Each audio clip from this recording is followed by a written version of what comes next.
அஸ்ஸலாமு அலைக்கும். இப்போ நம்ம கீரை வடை எப்படி செய்கிறதுன்னு பார்க்கலாம். நான் கடலைப்பருப்பை ஒரு 4 மணி நேரம் ஊற வச்சு எடுத்து வச்சுருக்கேன். அது ஒரு மிக்ஸி ஜாரில் சேர்த்துக்கோங்க. நல்லா ஊறி இருக்கணும். அதோட காஞ்ச மிளகாய், பூண்டு, இஞ்சி சேர்த்துக்கோங்க. உப்பு சேர்த்துக்கோங்க. சீரகத்தூள் சேர்த்துக்கோங்க. இதெல்லாம் ஒரு கொரப்பாக மிக்சியில் போட்டு அரைச்சி எடுத்துக்கோங்க. அரைச்சி எடுத்ததை ஒரு பவுலில் ட்ரான்ஸ்ஃபர் பண்ணிக்கோங்க. இதோட வெங்காயமும் கருவேப்பிலையும் சேர்த்துக்கோங்க. கீரையை பொடிசாக கட் பண்ணி எடுத்துக்கோங்க. உங்கள் இஷ்டம், ஏதாவது ஒரு கீரை எடுத்துக்கலாம். அரிசி மாவு கொஞ்சம் சேர்த்துக்கோங்க. நல்லா கலந்து பிசைஞ்சுக்கோங்க. பச்சை மிளகாவை சின்ன சின்னதாக கட் பண்ணி பிசைஞ்சுக்கோங்க.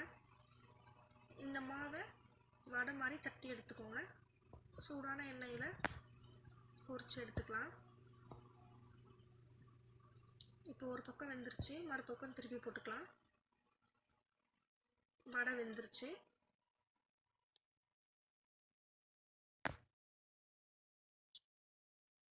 நல்லா கிறிஸ்பியாக இருக்கும். இந்த வடை டேஸ்டாகவும் இருக்கும்.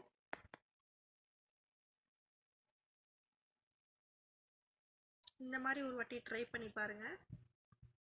வடை ரெடி ஆயிடுச்சு. சுவையான கீரை வடை ரெடி. தேங்க்யூ.